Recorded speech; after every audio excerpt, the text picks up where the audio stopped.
Here we go. And for those of you who are maybe newer to Cardone Ventures, or you're like, why are we doing this 10X employee program? The reason that this 10X employee program was created and why we're so passionate about it is because we use these things in our environment. And what I mean by that is I think there are a lot of courses and programs that these ideas sound so great, but they're not practical. Like you wouldn't actually use XYZ thing to help make your life better or learn how to be financially free. Everything in the 10X employee program are specific things that we use in the performance review process, or we use in order to help inspire and align team members for their personal, professional, and financial goals. Like they're literal tools that we have used for years and years in not just Cardone Ventures, but also in our previous management companies. And so with that, week 9, how to duplicate yourself. Heather, you want to just keep scrolling through. I really prepped for like the last page of this worksheet. That's what I wanted to talk about. Do you want me to go to page 4? That would be great. You got it. Because to me, this activity is gold. We don't talk about this activity enough. And for how much Brandon and myself and Heather utilize this daily activities. Okay, so Heather taught me 7 years ago the art of bucketing. Now you're like, what are we talking about? Bucketing. So when you think about what you're doing every day, and ideally this is just in your professional life, however, this absolutely applies to your personal life. All of us only have 24 hours in the day. I sleep 8 of those hours every single night without question. So what does that leave us? 16 hours in the day. And if you're going to work, let's say you're working 8 hours a day, you can break down in buckets where you're spending time throughout the course of the day, throughout the course of the week, in order to make sure that you are spending time on the most important areas. And what I find, especially as our clients and you guys go through this program and we see it in the end delivery, which is the platform review, there's like a lack of clarity around this daily activities, because the earlier pages in this activity talk about this idea of duplication, and the value of duplication is if you ever want to stop doing the role that you're doing and get a promotion. Doesn't that sound nice? If you ever want to stop doing what you're doing and get a promotion because you've added more skill set, because you've added growth to the organization, and because you've developed yourself as a leader so that you can be leading other people or take on more complicated projects, whatever a promotion looks like for you. If you ever want to be able to do that, you have to be able to duplicate what you're doing today, because somebody else has to take that on. And now you can either be a really crappy leader by having them take those things on and you didn't set them up for success and there's no processes and they come in and you might have to go through 10 team members in order to get it right because you finally found a unicorn team member who's going to help out. But you could have had somebody who didn't have to be a unicorn that you set up for success, and you showed them how to be successful through this duplication process. But before you can duplicate, the very first step is, okay, I have to break down where I'm spending my time. And is this the exact amount of time that we would want to be duplicating, let's say across 3 separate roles? And so when I look at this daily activities breakdown, this is likely, what kind of roles you guys think this is? I already know what this is, but I'm going to make you guys critically think. Put it in the chat. Put it in the chat. What role you think the example activity is. Sales. Okay. Salesperson. Plus, well done. All right, so then let's look at this. So 40 hours answering inbound phone calls. That must be a pretty high trafficked business. 40% of the time answering inbound phone calls. This might be a medical office. Or this could even be a front office person. Heather, I think that this might be a front office person because you're answering inbound phone calls and you're greeting customers, which would be in person, right? Greeting customers, make outbound calls from website leads, that's 30%, and then daily team meeting / huddle, 3%, other tasks, that's 2%. Okay, so on a scale of 1 to 10, if we think that this person is like actually, we don't know. We don't know if this person is a rock star. We don't know this person's name. We always see this as information. On a scale of 1 to 10, 10 being this is exactly what a front office person should be doing. And one being, there are some big misses here. Where would you guys rank this overview of where this person's spending their time on a weekly basis? It's a great question. 1 to 10. 8. Okay. 7, 8, 7, 8, 9, 7, 6. Okay, so you guys are pretty confident in this. I feel very confident in this. So when you look at this, the first thing that I would be assessing is what is missing. If I'm a front office person and answering inbound phone calls is important, but think of the hours. So if I'm spending 40% of my time on a weekly basis, what is that math? 4 is that 40 out? No. It is 80, not 80 hours. I'm way off. No. Hold on. 40. I was trying to do 40-hour days. I'm sorry. 35. 16 hours of your week. 16 in the background. He's like, Brennan, you're gonna come say hi to our 10X employees. 16 hours. Okay, so 16 hours of inbound phone calls.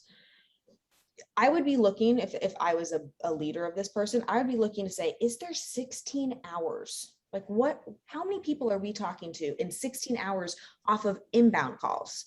Are we looking at and verifying insurance? Like there's so much data and information that could be either validated, or this could just be a very loosely put together allocation and breakdown of time. So inbound phone calls, greeting customers, 25%. Now, if I was to duplicate this role, how would I help set somebody up for success if they're spending 25% of their time, meaning almost a full work day, greeting customers? How would I set somebody up for success who is going to take on my responsibility to greet customers? What might I be doing that's successful in greeting customers?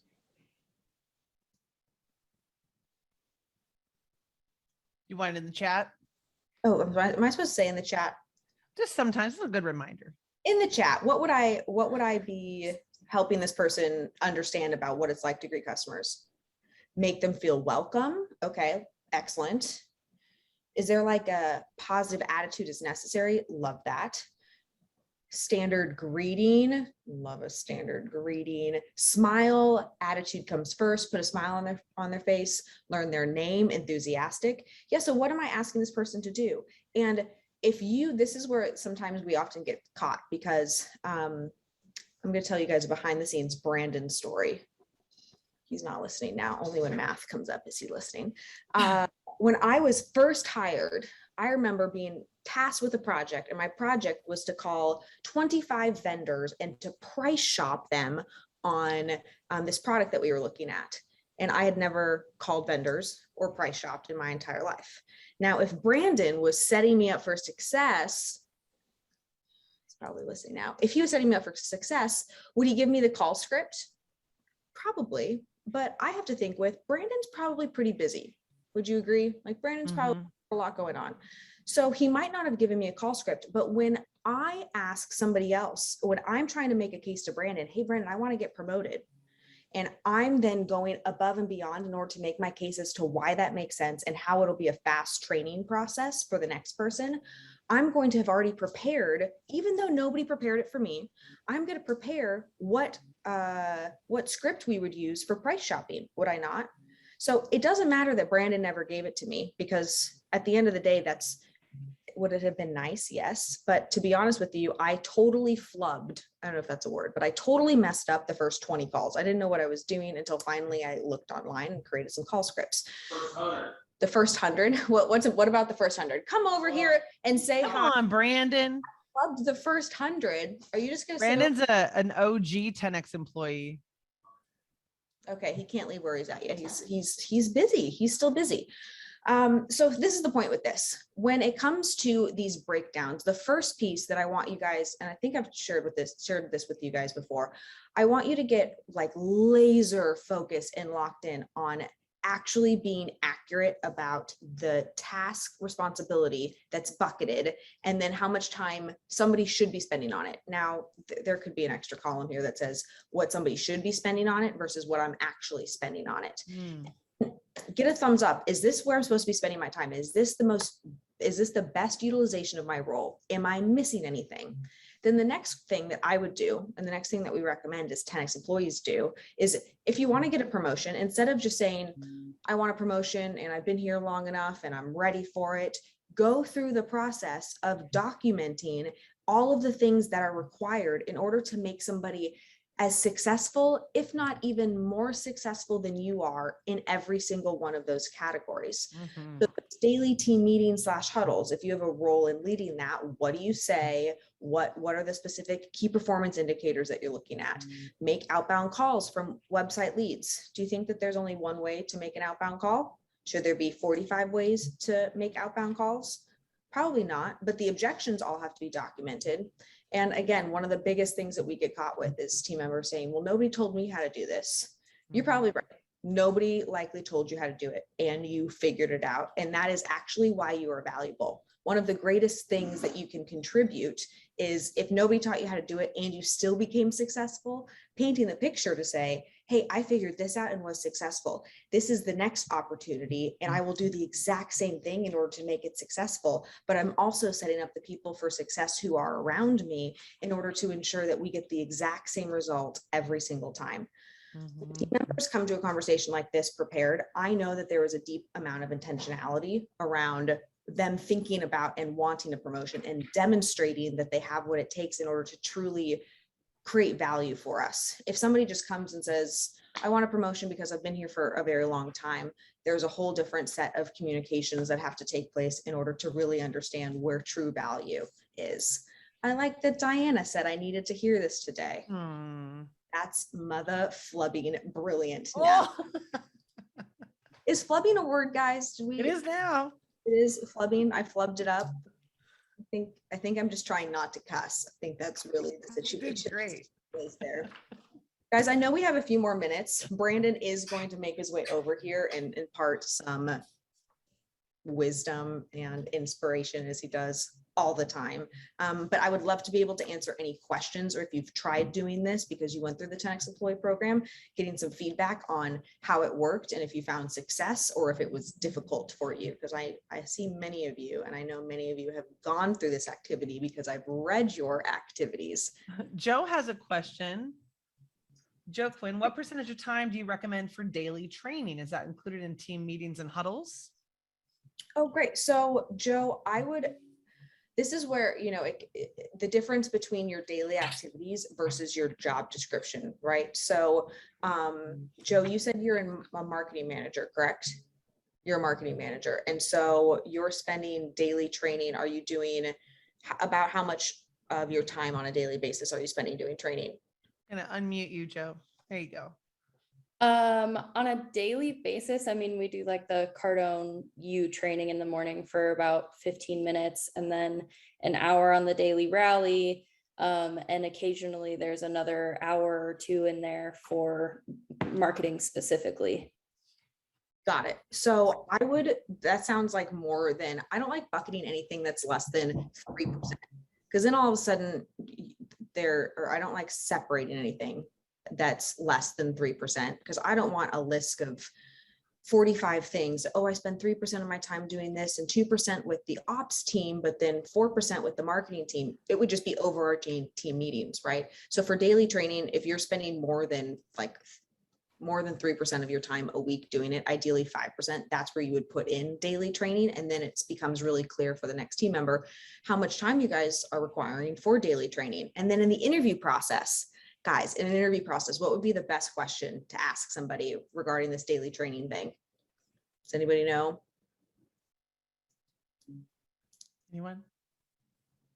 When was the last time that you decided to buy an online course or go to a virtual training?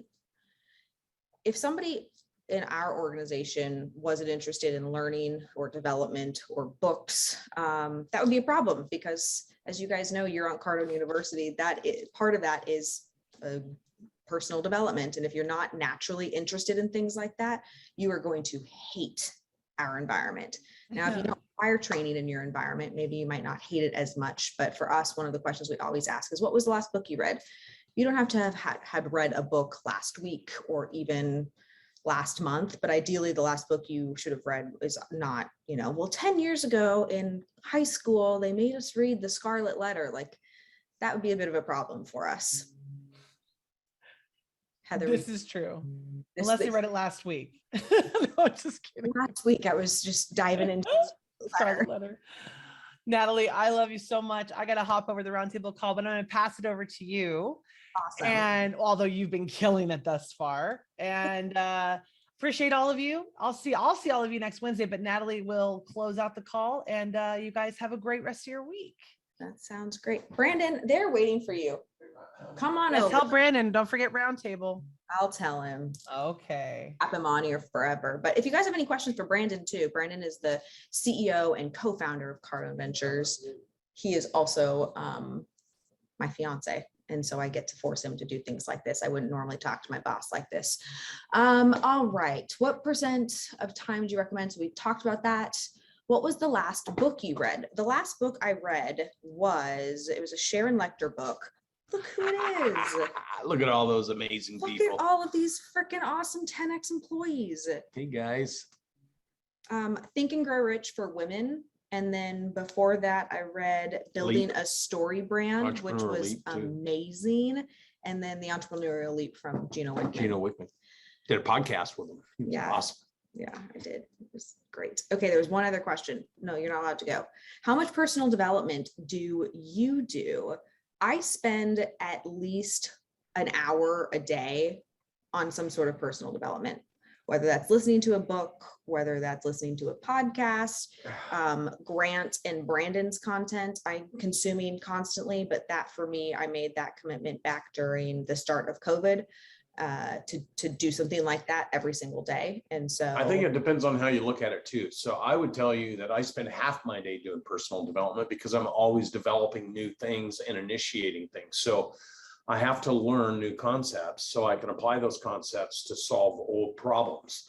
So when you think of personal development, it isn't just, oh, I'm reading a book or I'm listening to a podcast. Personal development is the commitment to you to solve problems and think about how to be a problem solver, versus just showing up and hoping it figures itself out or waiting for somebody to tell you. So anytime you're developing yourself to be more effective, anytime you're developing yourself to be more efficient, it means you're going out and grabbing data. Just think about it. If you were I heard Natalie talking about the scripts, and if you were sitting there and you're an employee and you go to work for this company and the owner was willing to make a commitment to Cardone U, you can go into Cardone U and learn how to write sales scripts.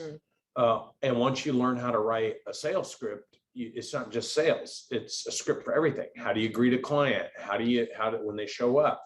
You could sit and start writing scripts. You could be like, oh, I learned how to write a couple sales scripts. You know what? Maybe we need scripts for everything. And so then all of a sudden you're writing scripts. Here's how we greet the client. Here's what we say when they walk in the door. Here's what we say when they ask a question. Here's how we answer the question. And one day you sit down with a business owner and you're like, I was doing this and I decided I should do it based on all these things that I see happening all the time. And I would love to spend a half hour to interview you, business owner, and ask you like 12 or 15 questions and record it so I could write some scripts to help other employees do it. If I was a business owner, I'd be like, where'd this person come from? Right?